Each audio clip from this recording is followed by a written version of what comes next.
Fala aí, pessoal! Seja bem-vindo a mais um vídeo aqui no canal. Vamos acompanhar as últimas notícias do São Paulo. E após essa vitória fora de casa contra o Vasco, o tricolor já volta a campo amanhã, agora jogando na Vila Belmiro contra o Flamengo. Então vamos ver essas últimas notícias e em breve eu estou de volta para comentar. Então, sem mais enrolação, vamos pro vídeo. Quero falar agora sobre o São Paulo, que corre risco de perder mais jogos dentro do seu estádio por conta de shows. E agora eu já estou me referindo a 2026. Se o tricolor for para pré-Libertadores, existe a chance real de ele não atuar dentro do seu estádio. Isso porque o tricolor fechou a realização de um show do AC/DC para 24 de fevereiro. E a Conmebol já divulgou o calendário para o próximo ano, prevendo que as datas das semanas de 18 e 25 de fevereiro estarão reservadas para a segunda fase da pré-Libertadores. Se o São Paulo for para a Libertadores, é enorme a chance dele ir para a pré-Libertadores, ficando com a sexta ou a sétima colocação do Campeonato Brasileiro. Nesse momento o brasileiro tem um G7 que pode ser até G8 se um time campeão da Copa do Brasil também estiver entre os primeiros. Mas importante lembrar que o São Paulo já não joga mais daqui até o fim do Campeonato Brasileiro dentro do seu estádio. São mais 4 partidas como mandante: Flamengo, Red Bull Bragantino, Juventude e Internacional. Todas as partidas serão disputadas na Vila Belmiro, tudo por causa da realização de 6 shows. Os 2 primeiros já foram do Imagine Dragons, ainda há mais 2 apresentações do Oasis, uma do Linkin Park e a outra da Dua Lipa. O Hernan Crespo, depois da vitória contra o Vasco, foi perguntado: e aí, você vai jogar contra o Flamengo na Vila Belmiro? Qual é a dificuldade, abre aspas, para o técnico argentino? Temos que nos adaptar a todas as coisas que acontecem. Vamos saber como a gente vai enfrentar esse jogo um pouco mais para frente. Agora quero comemorar, disse o Crespo, muito feliz com a vitória por 2-0 contra o Vasco. O São Paulo não vencia o Cruz Maltino em São Januário há 12 anos. Tá de volta ao São Paulo, mas agora não vai jogar na Vila, como parece que tá todo mundo lamentando, né? Os jogadores, o técnico, Arnaldo. Né? Acho que só o presidente do São Paulo não está lamentando, né? Bom, Tirone, o São Paulo fez uma segunda partida boa e difícil. A primeira era contra o Bahia e essa contra o Vasco, que vinha. Melhor time do segundo turno, invicto há não sei quanto tempo em São Januário. Mas o São Paulo começa bem o jogo numa situação que é difícil de ser repetida, ainda mais uma maratona de jogos, que é a tal da marcação, perseguição individual que o Massas tanto fala, e o Versões também dos times do Crespo, que para jogar contra os times do Diniz levam um time à exaustão, mas inibem a forma de jogar dos times do Diniz. Então era o Pablo no Coutinho, fulano no fulano, fulano no fulano, e esse é o lance do pênalti no final do primeiro tempo, um pênalti de agarra. Ah, tudo bem, o Paulo Henrique sobe lá no Arboleda, faz meio o rugby ali, né? Tackle, impede que ele... Mas esses pênaltis de agarra eu não daria, porque tem 1000. Nossa, pra mim é Eu muito não daria esse pênalti. Se fosse o contrário, eu falaria a mesma coisa. Muito pênalti. Eu não daria. Mas o São Paulo teve chance de fazer o gol do primeiro tempo, antes do Vasco acertar aquela bola na trave.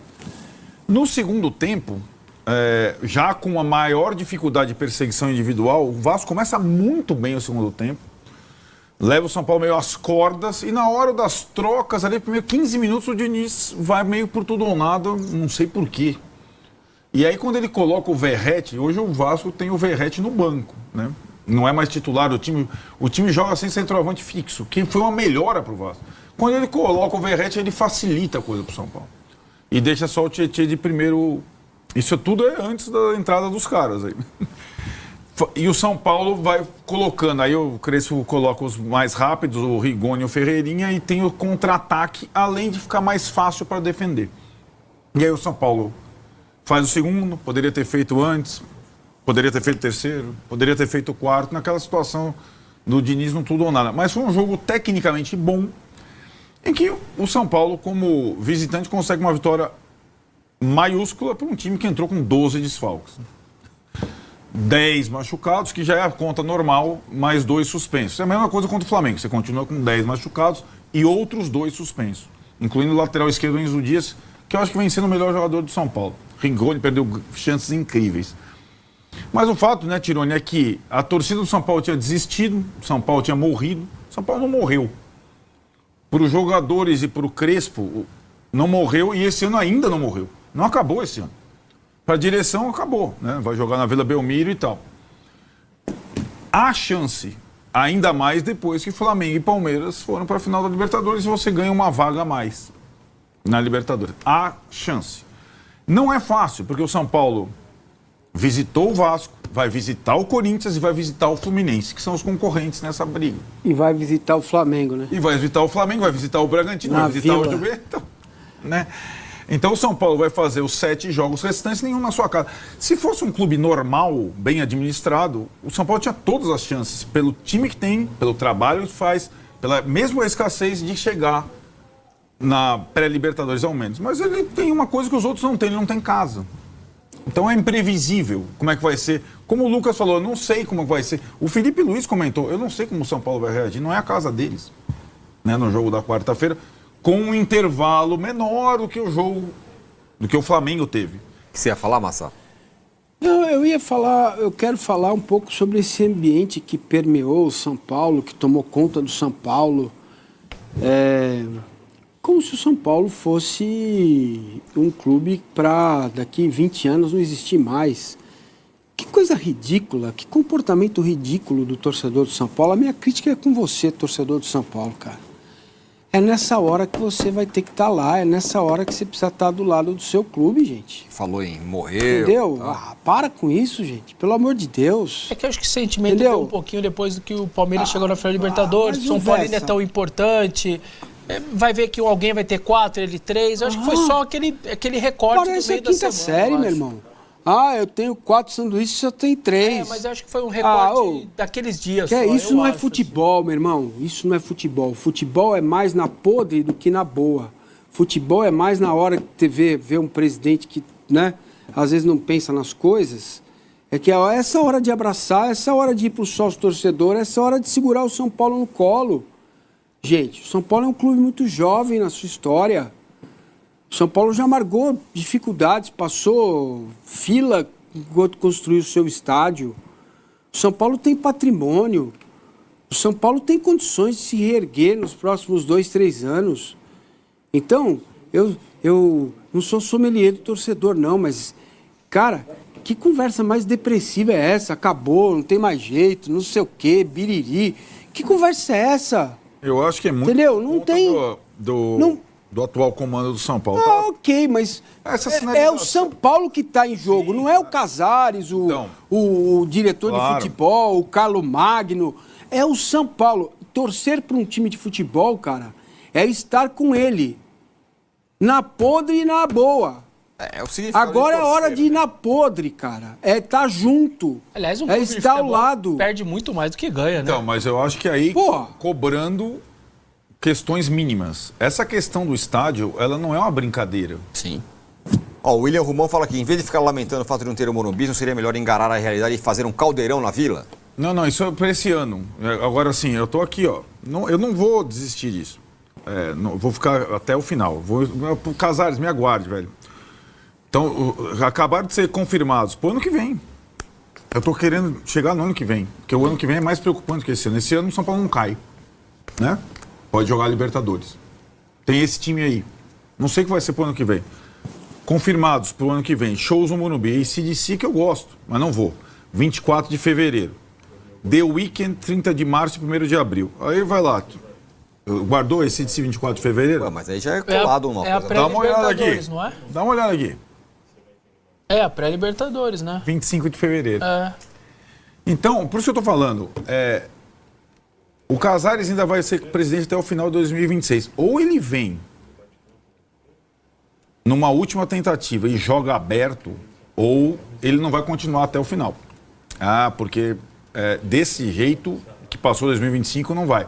Então, para que adianta ir para pré-Libertadores você se Fazer 2 mobilizar? jogos, 4 Duas jogos. fases, se no dia 25, que é o dia da sua classificação para a fase de grupo, se for lá, você tem o show do AC/DC na tua casa. Tá aqui, ó, para 2026. Não adianta falar que depois foi pego de Não surpresa, adianta, nós já estamos tá falando sabendo, aqui. hein? Estamos falando aqui, Em né? novembro, Confirmado. Tá confirmado, certo? Só para avisar. Porque qual foi a cascata falada, nessa coisa pelo Casares na nota? A gente leu aqui. Se o São Paulo fosse a semifinal da Libertadores, já tinha um esquema especial para jogar. Falei aqui, uma pinóia. Se fosse São Paulo e River, não daria para ser no Morumbi o jogo de volta São Paulo e River. E poderia ser. Porque o mando está São Paulo e invertido, River. estaria invertido, né? Né? Então, essa situação, essa coisa de... o futebol é fundamental, mas não é tanto assim, isso contagia. Felizmente, o treinador e os jogadores ainda não caíram nessa. Agora, isso é uma coisa, outra coisa é o torcer e carregar e protestar e exigir e ir lá na porta do Morumbi e encher o saco do presidente até ele mudar de rumo. Né? O largar o time não é opção. Largar o time facilita para o governante ruim. É simplesmente isso. Largar o time facilita. Esse é meu ponto, esse é meu aspecto. Claro. O aspecto que me chamou muito a atenção essa semana. Não é possível isso, cara. Não é possível. Porque existem outros exemplos de clubes tão grandes como o São Paulo que se ergueram, gente. E que tiveram uma situação muito pior que a do São Paulo. Situações piores foram para a segunda divisão, voltaram. O Palmeiras foi 2 vezes, cara. O Palmeiras teve um presidente chamado Arnaldo Tironi. Você tem uma ideia do desastre que seria, né? Mas na bolha que vocês estão mais acostumados, não foi um negócio só um recorte daquele momento do Palmeiras passando? Faz tempo que eu tô ouvindo isso, sabe, Veste? Não, sim. Não vai ganhar nada. Não tem mais jeito.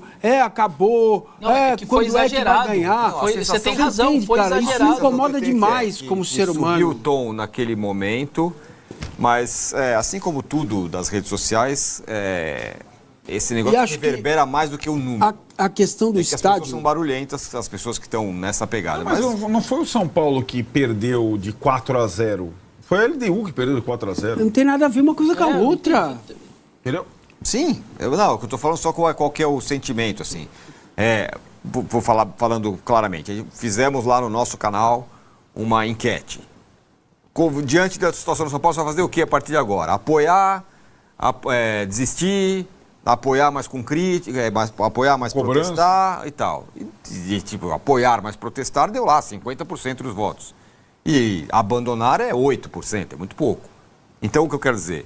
As pessoas estão falando, eu desisti, não serve mais, esse não é o meu São Paulo, eu vi o tricampeonato. Meu Deus! É uma minoria, mas que é barulhenta, me parece que é isso. Entendi. Mas eu tô com o Arnaldo, tem uma não certa... o não abandonar o time não é assinar o que o presidente faz, é outra discussão. Outra discussão. É outra discussão. Claro. Entende? Então, assim, a questão do estádio também precisa ser dita claramente. Alugar o estádio melhora a situação financeira do São Paulo? Se melhora, não tem discussão, tem que arrumar outro lugar e fazer a coisa andar. Entendeu? Porque essa é uma alternativa para o clube arrecadar mais dinheiro. A questão é, melhora? Não, melhora quando não tem jogo. São Paulo e Flamengo, nessa circunstância, quarta-feira no Morumbi, com 50 mil pessoas, que seria um público, dá mais renda do que o show que o Tironi foi lá. Então aí isso aí, teria que fazer essa escolha. Fazer essa escolha. Sim. Entendeu? Só dando uma advogado diabo, acho que essa conta é muito difícil de fazer. Você não vai decretar que, olha, eu tenho certeza que o jogo contra o Flamengo vai dar mais dinheiro que o médio. Não, mas a questão é a seguinte, pra saber. Você sabe qual o mês que se define a temporada de futebol no Brasil. Se você marca 4 bandas para novembro, você abre mão da sua temporada esportiva. Mas também, mesmo essa circunstância não é tão simples assim. Você não vai chegar lá para o AC/DC e falar, olha, a gente só tem essa data aqui Não é isso. Mas é o que o Massini falou, então abre o jogo. Então nos próximos 2 anos a gente não vai jogar em casa. Exatamente. A gente não vai competir para nada. A gente vai tentar fazer um negócio. Acho que você poderia buscar uma alternativa de transformar um outro local num estádio que seja confortável. Acho que esse é o erro. Então vamos comentar sobre essas últimas notícias do São Paulo. E após uma grande vitória fora de casa contra o Vasco da Gama, o tricolor já volta a campo amanhã, agora jogando na Vila Belmiro contra o Flamengo. Mas um jogo muito difícil e importante para o São Paulo tentar ganhar os 3 pontos. Até porque já vai ter G7 no campeonato, porque Flamengo ou Palmeiras vai ganhar Libertadores. E se o Cruzeiro ganhar a Copa do Brasil, vai ter um G8, posição que o São Paulo está no momento. Então vai ser um jogo muito importante se o São Paulo ainda quiser continuar sonhando com uma vaga na próxima Libertadores. E eu já vejo alguns torcedores falando, o São Paulo poderia entregar para o Flamengo para não deixar o Palmeiras ser o campeão brasileiro. Mas eu discordo, porque quem garante que mesmo que o São Paulo perca para o Flamengo, o Palmeiras não vai ser o campeão brasileiro? E outra coisa, o São Paulo tem que começar a pensar mais nele, até porque atravessando essa grave crise financeira, tem que tentar de qualquer jeito se classificar para a próxima Libertadores. E após essa vitória importante fora de casa contra o Vasco, agora falta 7 jogos para o São Paulo pela frente, pelo Campeonato Brasileiro. Então amanhã vai jogar na Vila Belmiro contra o Flamengo. No dia 8, joga novamente na Vila Belmiro, agora contra o Red Bull Bragantino. No dia 19, tem um clássico pela frente, vai jogar fora de casa contra o Corinthians. No dia 23, vai jogar em casa contra o Juventude. No dia 30, fora de casa contra o Fluminense. No dia 3 de dezembro, em casa contra o Internacional. Já no dia 7, fecha o Campeonato Brasileiro, jogando fora de casa contra o Vitória. Então, o São Paulo vai ter uma sequência muito pesada pela frente. E, na minha visão, os 3 jogos mais difíceis vai ser esse de amanhã, contra o Flamengo, depois contra o Corinthians e Fluminense, fora de casa, adversário direto do São Paulo, pela uma briga na próxima Libertadores.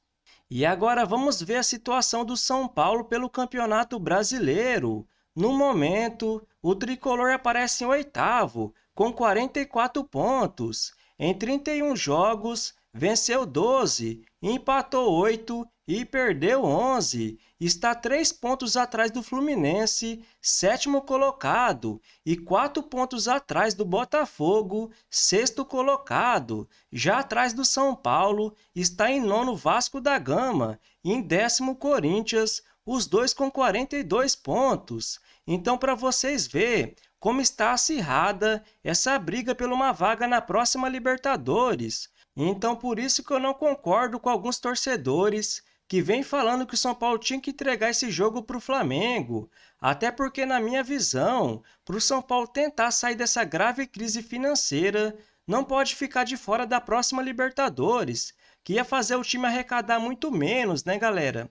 E que nem eu sempre venho falando aqui no canal, na próxima temporada, o São Paulo precisa tentar baixar sua folha de pagamento, trazendo jogadores mais jovens e parando de trazer esses jogadores veteranos, porque do que adianta estar livre no mercado se a maioria ganha um alto salário, direito de imagem, mais luvas e no final não compensa, porque tem que vender as joias da base para pagar o salário boa parte desses veteranos. Olha o Oscar, por exemplo, só do São Paulo no mês ganha mais de 1,5 milhão. Lucas, mais de 1,8 milhão. Luiz Gustavo, 700 mil. O Wendel, 1 milhão. E por aí vai, né, galera? Então, o São Paulo precisa parar, na minha visão, de trazer esses jogadores mais velhos e investir em jogadores mais jovens, como Marcos Antônio, por exemplo, nem que seja por empréstimo. Então, se você curtiu o vídeo, deixa seu like, se inscreva no canal e até a próxima!